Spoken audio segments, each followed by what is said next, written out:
वज़ीर आज़म इमरान खान बहुत मुस्तरब होंगे। उनकी हर मुमकिन कोशिश के बाद, हर तरकीब के बावजूद मुल्क भर में एक बार फिर चीनी की कीमत 110 रुपये किलो तक पहुंच चुकी है। जी हाँ, मर्ज बढ़ता गया जू दवा की मज़दाक न तहकीकाती कमीशन न फॉरेंसिक रिपोर्ट काम आई है, न गन्ने की इजाफी कीमतों और मिल्स मालिकान के खिलाफ एक्शन का कोई असर पड़ा है। चीनी की कीमतें बढ़ती चली जा रही हैं और इस लेवल पर पहुंच रही है जो हमने कभी नहीं देखी। चीनी के एक्सपोर्ट पर पाबंदी, गन्ने की रिकॉर्ड पैदावार और शुगर इंपोर्ट की इजाज़त भी सूदमंद नहीं रही, जबकि चीनी के ज़ख़ीरा अंदोज़ों और सट्टाबाजों के खिलाफ FIA क्रैकडाउन का भी कोई फ़ायदा नहीं हुआ। गिरफ्तारियाँ हुई, सब कुछ हुआ, चीनी की कीमतें बेकाबू थी और बेकाबू रहीं। सिर्फ 2 हफ्तों में चीनी एक्स मिल्स रेट में 10 रुपये किलो इजाफा हो गया है, जिसकी वजह से होलसेलर्स और रिटेलर्स में भी चीनी 10 से 15% महंगी हो गई है। कराची, लाहौर समेत बड़े शहरों में चीनी 50 किलो की बोरी 5,000 रुपये की हो गई है, जबकि रिटेल स्टोर्स और परचून की दुकानों पर चीनी 105 से 110 रुपये किलो तक में फरोख्त हो रही है। चीनी और महंगी हो गई है, तबाही मच गई है भाई पाकिस्तान में। पूछिए 105 रुपए किलो दे रहे हैं, 105 कहीं 110 रुपए दे रहा है। कोई गुलशन वगैरह में तो 115 तक मिल रही है बाज़ दुकानों पे। चीनी दाव लगा रहे हैं, जिसकी मर्जी 105 110 500 से 104 रुपए लिया था, बाकी और जगहों पे 110 रुपए किलो है। हमने 120-30 लेनी तो हम दे देंगे, हमें 110 तो नहीं दे सकते या 100 नहीं दे सकते, हमें पीछे से महंगी पड़ रही। हफ्ता हो गया मुझे यूटिलिटी स्टोर का चक्कर लगाते हैं, वहाँ पे तो बिल्कुल चीनी नहीं है, और यहाँ पे जाओ तो 100 से 120 रुपए, कहीं 110 रुपए, इतनी महंगी हो गई है चीनी। शुगर के हवाले से ये गवर्नमेंट बिल्कुल कंट्रोल नहीं कर सकी। चीनी कहीं नहीं मिल रही है, अगर मिल रही है तो दुकानदार अपनी मर्जी का रेट लगा। अब तो सामने कोई 120 दे रहा है, कोई 110 दे रहा है, कोई 130 दे रहा है। चीनी तो बाजार में नहीं मिल रही, जहाँ से भी मिल रही है ब्लैक में मिल रही है, 100 वाली 110 रुपए केजी मिल रही है। चीनी मिल रही नहीं, 120 से भी कम नहीं मिल रही। स्टोर में चीनी नहीं मिलती, बाजार में अगर मिले तो 110 115 रुपए में पर केजी है। गरीब बेचारा क्या करे। चीनी तो बहुत ज्यादा महंगी हो गई है, आज का रेट 110 रुपीज है। बिल्कुल नहीं मिल रहा, बल्कि सुना तो ये कि 110 से भी आगे जाएगा। बहुत महंगी हो गई है, 110 रुपए पे है। हुकूमत को चाहिए कि थोड़ा सस्ता कर ले। पहले चीनी जो किलो था 90-95 रुपए का था, अब 120-130 समथिंग इस तरह कुछ है ना। गुज़िश्ता दिसंबर में वज़ीर आज़म इमरान खान ने चीनी कीमतों में कमी पर अपनी मुआशी टीम को मुबारकबाद दी थी और ट्वीट में लिखा था कि माशाल्लाह 102 रुपये के मुकाबले में चीनी औसतन 81 रुपये फ़ी किलो फरोख्त हो रही है। सिर्फ 7 महीने गुजरे हैं मगर ये कैफियत बिल्कुल बदल चुकी है। वज़ीर आज़म मुतअद्दिद बार दावे कर चुके हैं कि चीनी की कार्टलाइजेशन, शुगर माफिया की जारादारी ख़त्म कर रहे हैं।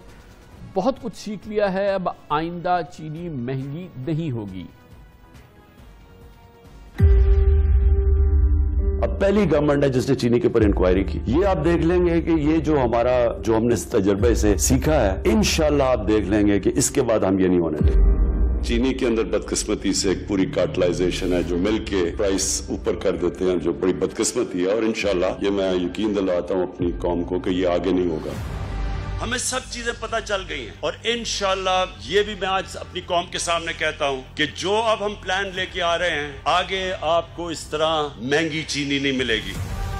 1 रुपए चीनी के बढ़ने से 5.5 अरब, तो ये जब 26 रुपए 27 रुपए जब चीनी बढ़ती है तो आप सोच लें कि थोड़े से लोगों को कितना पैसा का फायदा होता है। कौन मारा जाता है? आम लोग। खून चूस के तो ये पैसे बनाते हैं। यकीन करें कि ये जो अब पहली दफा कदम उठाया जा रहा है, इसका सिर्फ मकसद ये है कि पाकिस्तान की अवाम को महंगाई से प्रोटेक्ट किया जाए। बजट में हुकूमत ने शुगर प्राइसेस में बेज़ाब्तगियाँ दूर करने के लिए चीनी को सेल्स टैक्स एक्ट के 3rd शेड्यूल में शामिल किया था ताकि टैक्स असल मार्केट कीमत पर लागू हो, लेकिन हुकूमत ने चीनी की कीमत फिक्स नहीं की थी। दूसरी जानिब शुगर इंडस्ट्री को ट्रैक एंड ट्रेस सिस्टम के तहत लाया जा रहा है। यह सिस्टम FBR के निज़ाम से मुंसलिक होगा। इसके जरिए मिल से चीनी की प्रोडक्शन और नकलो हमल पर FBR नज़र रखेगा।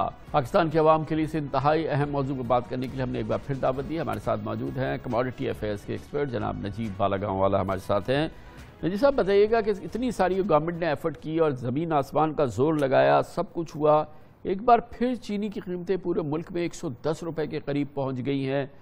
आपके पर्सपेक्टिव से इसकी बड़ी वजह क्या है, बुनियादी वजह क्या है? ये कीमतें कैसे ये एक तरह से स्काई रॉकेट कर रही हैं? अस्सलाम वालेकुम कामरान साहब, बिस्मिल्लाहिर्रहमानिर्रहीम। ये last year sugar cane crane जो 180 रुपये मुकर्रर थी, वो फार्मर्स ने कुछ होल्ड भी की और 345 तक एंड ऑफ द सीज़न गई शुगर। और एक गलती हो गई कि हमने पुश करके, क्योंकि लास्ट ईयर शॉर्टेज बहुत बड़ी थी, तो हमने पुश करके ज़रा क्रशिंग जल्दी करा दी। उस क्रशिंग में यील्ड कम हो गई और आज वैसे चीनी सफिशेंट है, मगर हमारी डिमांड बहुत फास्ट बढ़ रही है। घरेलू के लिए तो 1.1 मिलियन टन ही चाहिए, मगर Cola, industrial, biscuits, all industrial use वो बहुत एक्सपैंड कर गया है। गली गली में मिठाई शॉप है, ड्रिंक्स, अब आवाम की रीच में कोक, 7 अप ये एक रस्म बन गई है, तो वो सब यूज़ कर रही हैं। अगले साल गन्ना चूँकि इस साल महंगा गया, अगले साल बहुत अच्छी प्रोडक्शन होगी अगर अल्लाह ने साथ दिया, वेदर अच्छा रहा तो गन्ना 300, 350 नहीं, 250, 250 पे आ जाएगा।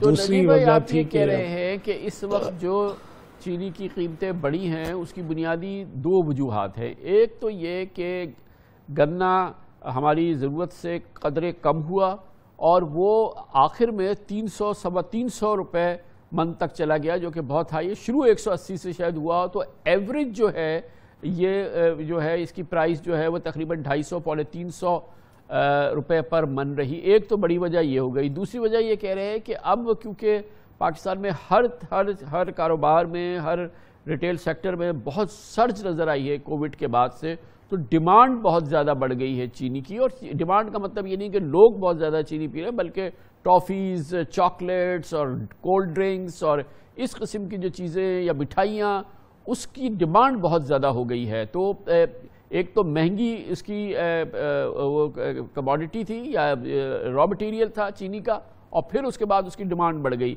इसलिए ये प्राइस जो है ये इस लेवल तक पहुंची है।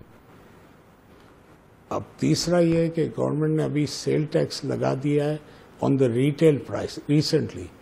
तो अगर 100 रुपये की चीनी या 95 में एक्स मिल प्राइस है और 100 रुपये में रिटेल होती है या 98 में होती है विद सेल टैक्स इंक्लूडेड, तो 17% वो देना। अगर आप दूसरा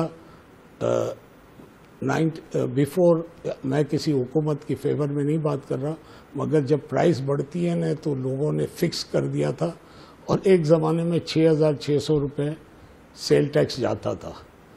इतनी प्रोडक्शन बढ़ती है तो अगर आप 6,600 रुपये भी कर दें सेल टैक्स का, तो आपकी रेवेन्यू 6 मिलियन टन पे काफ़ी रेवेन्यू है और पब्लिक को 90 रुपीज़ में मिलेगी। शुरू के सीज़न में नवंबर दिसंबर में वैसे ही भाव ये कम थे। जैसे जैसे नया ख़त्म होता है, क्योंकि प्रोडक्शन मार्च में ख़त्म हो जाती है, तो अगर इसमें अगर आप देखें तो अभी इंटरेस्ट रेट अच्छे खासे हाई हैं, तो स्टोरेज कॉस्ट हाई हैं, स्पेयर पार्ट्स बहुत हाई हो गए बिकॉज हमारा रुपया अब 159 पे है। तो ये सब चीज़ें मल्टीप्लाई करते हैं और एक शुगर मिल जो इतना महंगा हो गया बनाने में, पाकिस्तान में बनता है शुगर मिल, बाहर से भी कुछ इक्विपमेंट आता है, तो उसका अगर आप 10% रिटर्न चाहिए तो 35 से 40 करोड़ तो उसको कमाना होगा, तब जाकर वो बैंक के पैसे बढ़ सकते हैं। ये बताइए कि तो इसलिए अब मार्जिन्स बढ़े। मैनेज करने के लिए इंपोर्ट्स भी अलाउ की थी ना, वो इम्पोर्टेड भी हमारे पास कमोडिटी चीनी है मौजूद, उसने भी कोई असर नहीं डाला इस प्राइस को स्टेबलाइज रखने में? नहीं, शुरू के सीज़न में तो गिर गई थी चीनी जब ये इंपोर्ट हुई, प्राइवेट सेक्टर ने भी इंपोर्ट किया। अब टीसीपी ने 1.5 लाख टन इंपोर्ट किया, मगर अब इंटरनेशनल चीनी इतनी बढ़ गई है कि अगर ये रिटेल में जब जाएगी तो ये फिर टीसीपी की चीनी 105 रुपये ही पड़ेगी। ये दुनिया में हो गया है। आज इंडिया की चीनी जो $360 में एक्सपोर्ट होती थी, आज 450 लंदन हो गया, तो 460 में अफगानिस्तान। तो आप कह रहे हैं कि इंटरनेशनल मार्केट में भी चीनी की प्राइसेस सब्सटेंशियली बढ़ी हैं? काफ़ी बढ़ गई इंटरनेशनल में, हर चीज़ की बढ़ गई है। कोल सबसे ज़्यादा शिपिंग बढ़ गया है, 5 गुना शिपिंग हो गई, कंटेनर हो, ब्रेक बल्क हो। ये एक नया फेज़ है जो 2006-07 में आया था। अब ये सेम फेज़ आया है कि जहाज़ जो $10-12 हज़ार डॉलर डे थे वो अब $50,000 हो गए, तो हर चीज़ महंगी हो गई। बहुत बहुत शुक्रिया जनाब नजीब आला गाँव वाला हमारे साथ मौजूद थे। Commercial break. पाकिस्तान